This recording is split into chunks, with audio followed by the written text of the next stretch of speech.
Good day, it's Synergy Cafe. Dun, dun, dun. This is your friend and mentor, MagicBrad, here in friendly Fridley, and that's just north of Minneapolis, Minnesota, for those of you that are out distance, possibly on the other side of the planet. And today we're talking about wealth. Wealth, it's because it's Wealthy Wednesday right there. Wealthy Wednesday with MagicBrad and friends. And I've got a friend that's in the green room right now that I'm going to go get. If you want to stand by, I'll be right back and we'll talk about wealth. There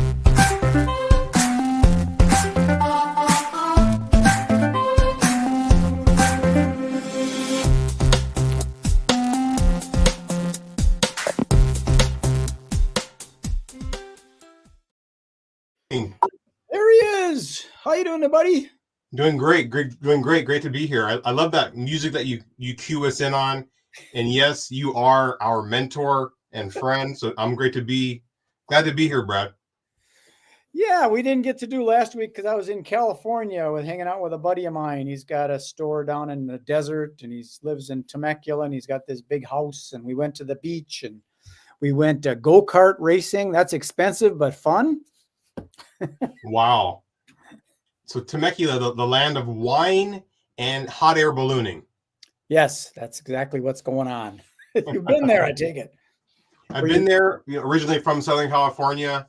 And so, I go through Temecula on my way to San Diego and whatnot. But I'm super excited about today's topic.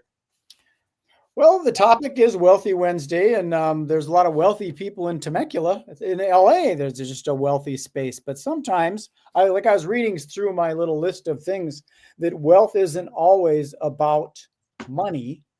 And it's kind of like, I want to be rich. That's kind of vague. Because if you got $20 in your pocket, you're richer than a homeless person, Right. So the whole concept of wealth, your wealth with your health, wealth with your net value, your net worth, I guess you might call it. Some people don't have any money, but they got a lot of property. Yeah. And it's interesting because, I think the true value that we can have is in our relationships. And that's one thing I love about you is that you're really into building relationships. Let's meet one-on-one. Let's have a coffee. Let's talk. And I was really taken aback by one of my favorite actors and comedians, Jim Carrey, who in the last few years has really just been delivering amazing messages on just that, on like what's really valuable. And, we all know the story about how he wrote himself a check, I think it was for $10 million, and he kept it in his wallet for years. And then it actually came to fruition. But yet even having that money, that fame, that notoriety, he didn't have, he didn't have true wealth, which is what he calls, happiness and that sort of thing.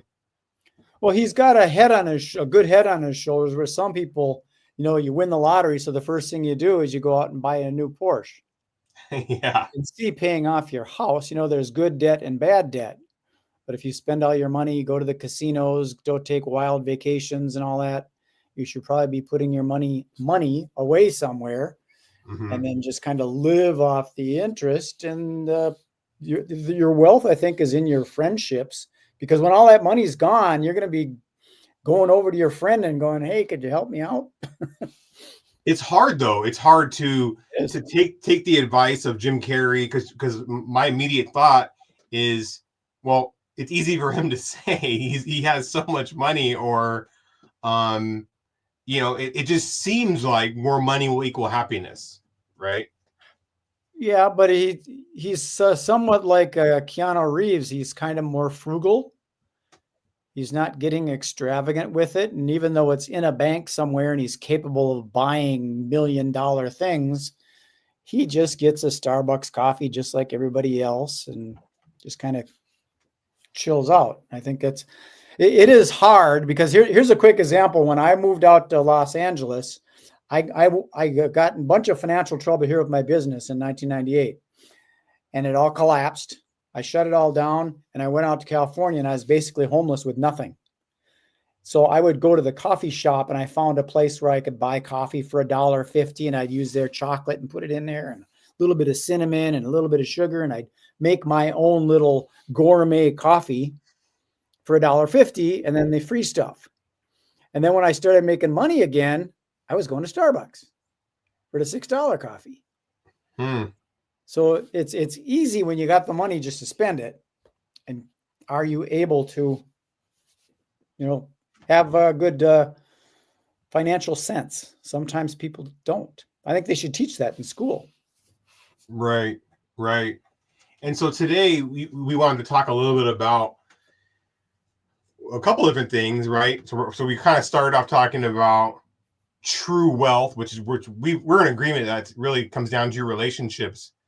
But how can we utilize, Web 3.0 or social media to kind of increase our ability to have relationships?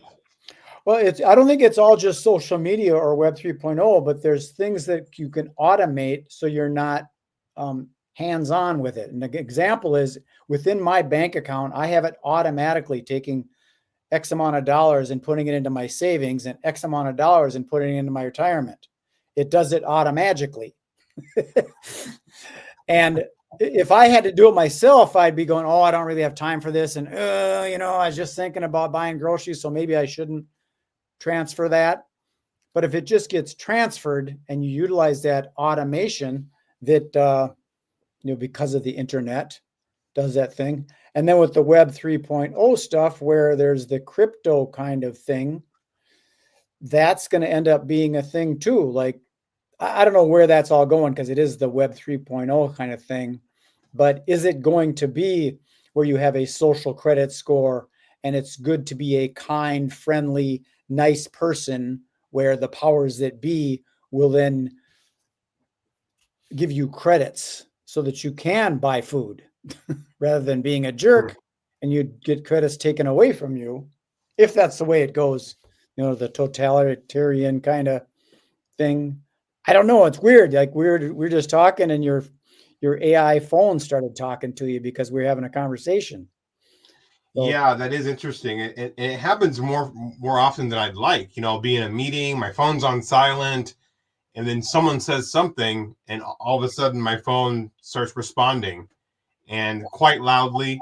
But yeah, I think there's something that you're saying there where there is some automation that's authentic, right? And I'm not sure what tangent I'm going down here, but maybe there is a way to automate with authenticity this ability to get closer to physical, real people.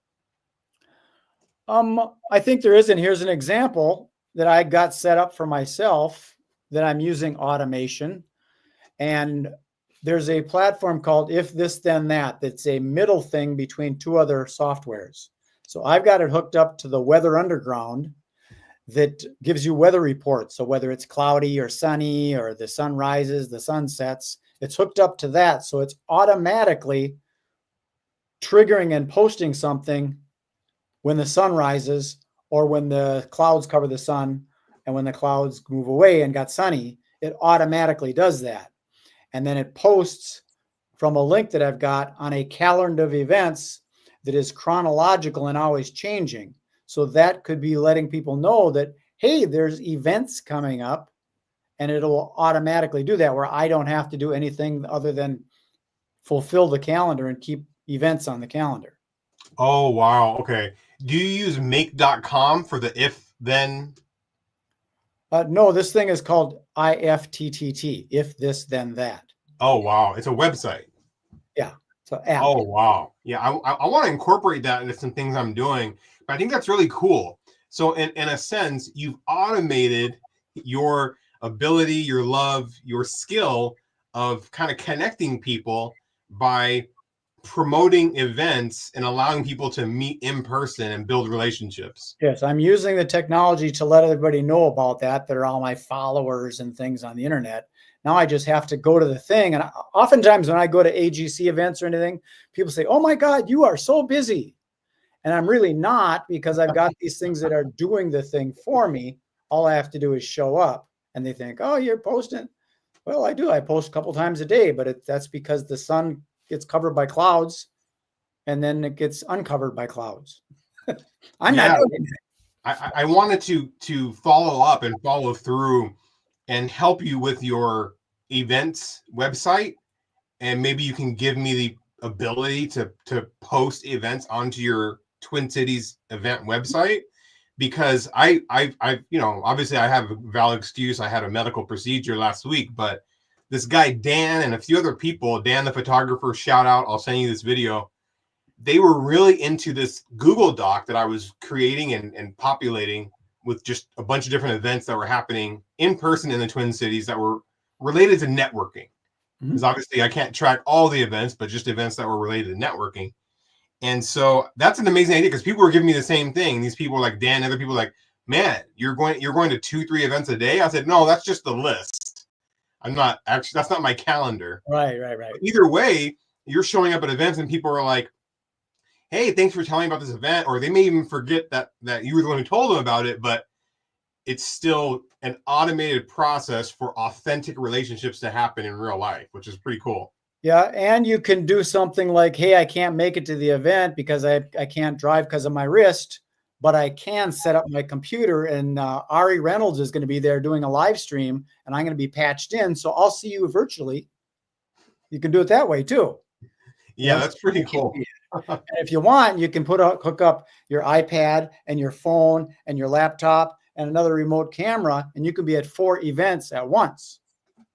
Yeah, now that would be pretty cool, because that would be pretty cool. You know, it's like I love people talking about behind my back, Brad.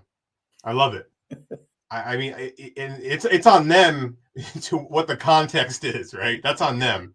But I don't mind people talking about behind my back. So why not show up in these different rooms at the same time? I think that might be something we need to really promote. That might be something that people find valuable, like people who don't want to leave their home for whatever reason, but they still want to network and they still want to engage. Like, that could be a service in and of itself. Well, going back on the topic of wealth, a wealth of knowledge helps too. And you don't have to be smart to have knowledge, but if you know something, it's so much easier. Like I got this example of this thing right here. Yep. If you know the numbers, it's easy to open it up. If you don't know the numbers, it's hard to open it up. So if you got the simple way of doing things, the Twin Cities business event calendar, it's not very hard to do once you understand WordPress and do it. And I could even do that where if you just want to send me the information, what is it, where is it, when is it, it's pretty easy for me to just drag it in there and fill it up with whatever events. And it does say Twin Cities business events, but I like social events as well, even though they're business people at social events. And I'm going to be doing some of that with my magic stuff, where we end up going to an event because there's a magician performing. And it's just a different thing. Rather than trading business cards for business, let's go hang out and watch a magic show. Yeah. Different kind of entertainment, if you will. And before we go too far, I wanted to show you do a demonstration for you if you're up for it. Please. And let's see if I'm able to put myself in the screen or not. I can't remember how to do that. I guess I just have to suffer. Maybe. No, it puts you in the screen. Doesn't put.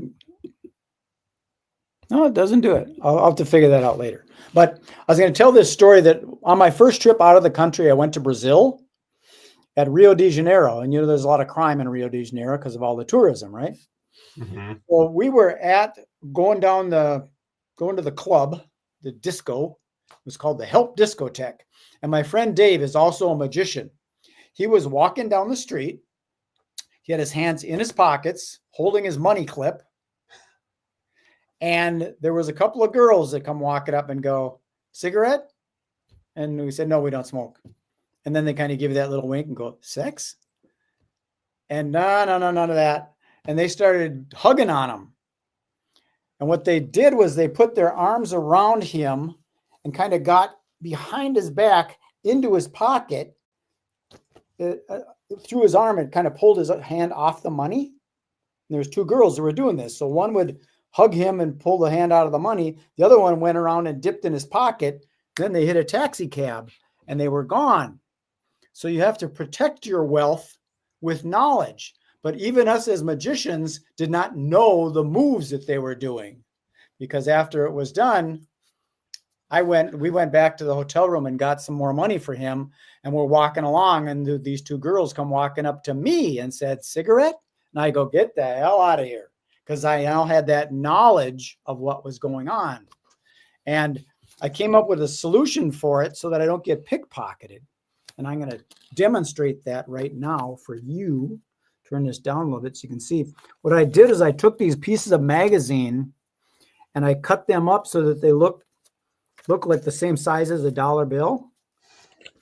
And that way, when they pick my pocket and take my money clip, I don't have to worry about it because it's not real cash.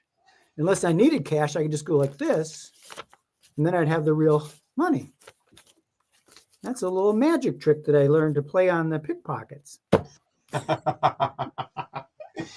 That is a crazy story. And I think, speaking about knowledge and how a wealth of knowledge, that's applicable even if someone is wanting to be an entrepreneur, wanting to be a business owner, whereas as long as they can bring that knowledge, it's valuable to somebody else, they can share it and maybe create a service around that and give something of value to the marketplace, and that could net them an income.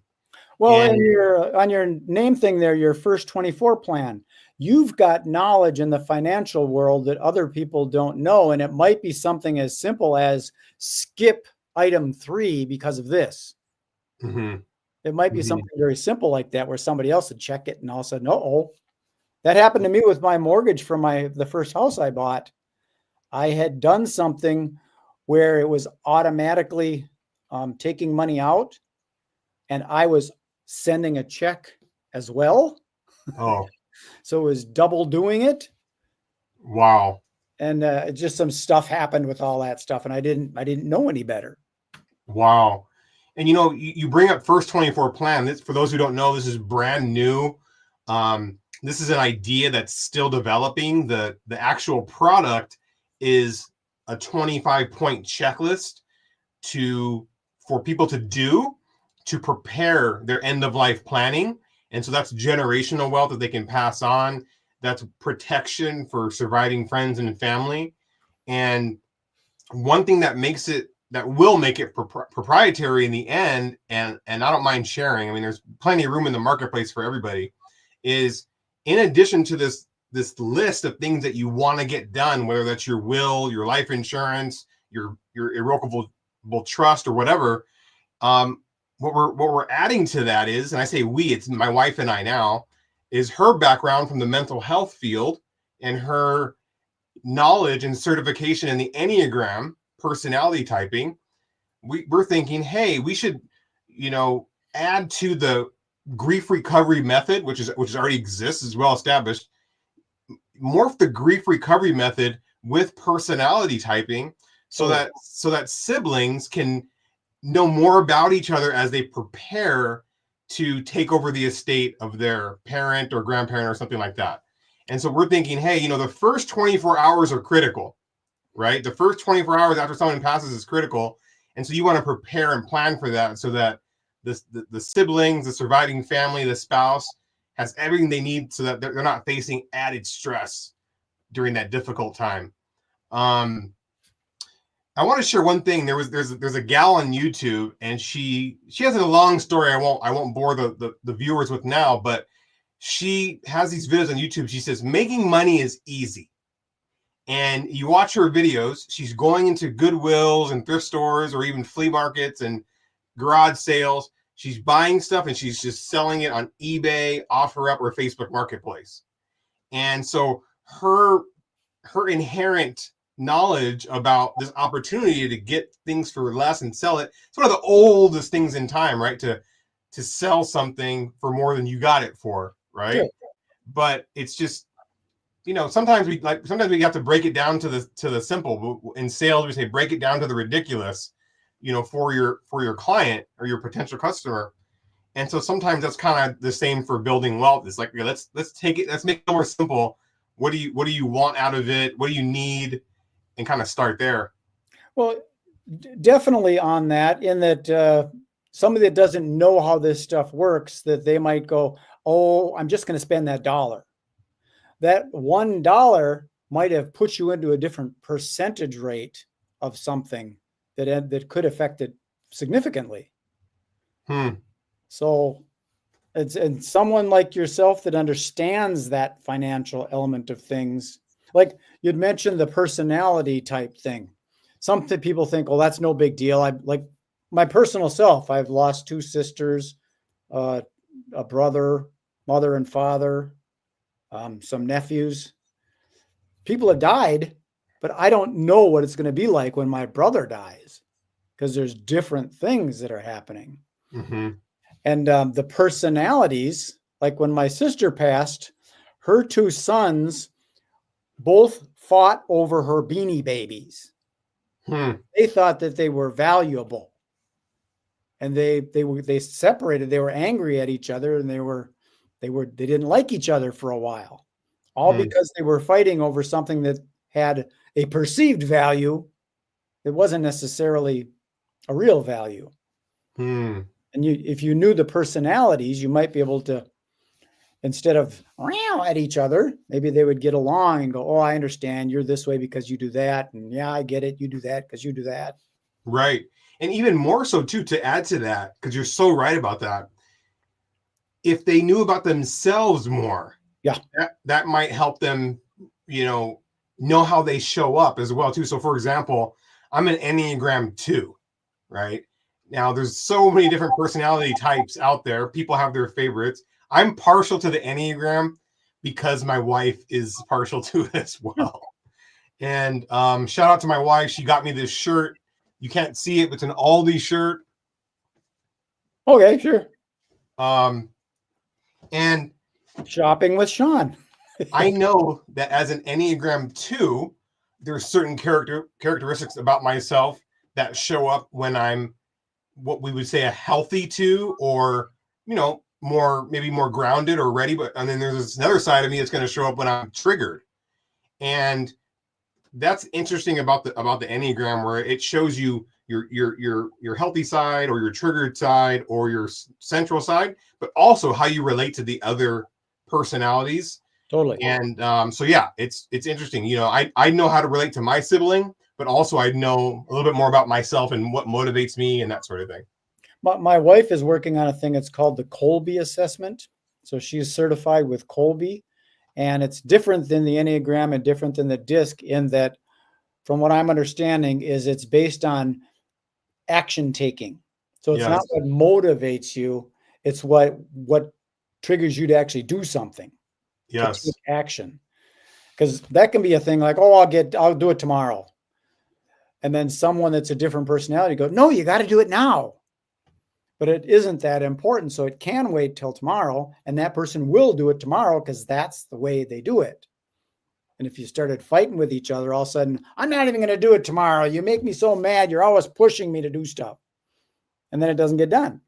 So knowing what people are like with the Enneagram is really important, to be able to not only know what the other person's like, but know why the heck you're doing what you're doing.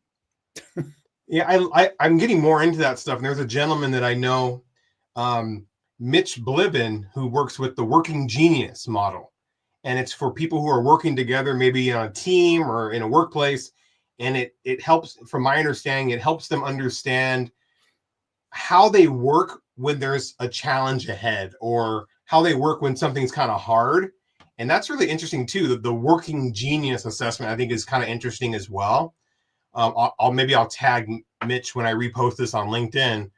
And yeah, it's very fascinating. I think it's, the more you know about yourself, I think the better. That's why I here in the Midwest, we may not have people who are always super direct, but I do find that really refreshing when someone just, if I'm able, if I'm upset or something, I might not be able to take it, but if I'm able to receive that information, I like it when people are very direct and can tell me, here's what you're showing up as right now. Well, if it's done right, you won't even notice it. Oh, if it's done with kindness, I guess is a way of putting it. Like, I had a business partner. I'm not real competitive. I'm more collaborative. He is very competitive.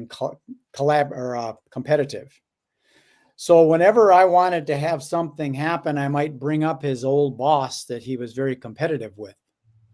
And all of a sudden he's on it. And he might not even notice it because that's what he loves to do. He loves to compete.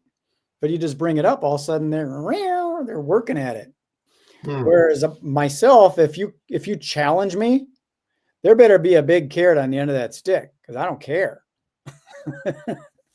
You know, I value my time freedom more than I value money. You know, so if you've got a big old, you're going to get $100,000 out of this deal. Well, you mean I got to work 10-hour days, 7 days a week? It's not worth it to me. Yeah. It's an interesting topic. I think there's more in it, in this whole business thing and the wealth creation and all that with a person's personality than there is with your bullet list of all your features and benefits. You go to a networking event or more of a social event, say we went to a magic show or on a cruise on the Mississippi River, you might have fun with that person. And that's why you might work with them. You know, you might be on the river, it's all tranquil, and you might be with a person that, oh, both my mother and father are really getting old, and I know they're going to pass away someday. And, you know, well, tell me more about that first 24 thing, because it's inevitable. It's going to happen. But because you're outside in nature on the river, maybe that loosens things up a little bit rather than at the airport with people running around. Now's not the time. I got to get to my gate. Yeah, it's interesting. You know, so you have, what you're saying is you have the personality, which will lead us to, you know, knowing how someone's personally fulfilled is all about their personality, but also the environment that someone's in, like you're saying, at an event at Forgotten Star, if it's loud and someone's not really, and that makes some people shut down, it's going to be hard to talk to that person versus, hey, I recognize this about you. It's nice outside. Do you want to go outside and finish our conversation right now? Or throw some sandbags real quick or whatever it is. Yep. Like I had a buddy that he passed away too, actually. But we'd go to Jamaica every year and we'd go to the airport, and he traveled a lot. So he understood the timing with the airport. I was concerned, where is he? You know, the thing is going to board in 5 minutes. Where the heck is Craig?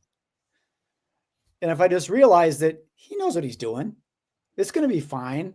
I don't have to get all pissed off at him and angry because he's late, because the gate's not closed yet. Everything's fine. Chill out. So knowing how people operate is important, and knowing, like you said, knowing how yourself operates. Yeah, exactly. And me, you know, traveling with other people is inevitably more difficult. So if you know, okay, I get anxious on the plane, or I get anxious in lines or whatever, then you might be able to take a second to prepare yourself mentally and or whatever. So great topic. I like the direction that we took it in today about personality, about personal fulfillment, relationships. That's the other side of wealth that maybe you're not hearing about so much on Instagram or something.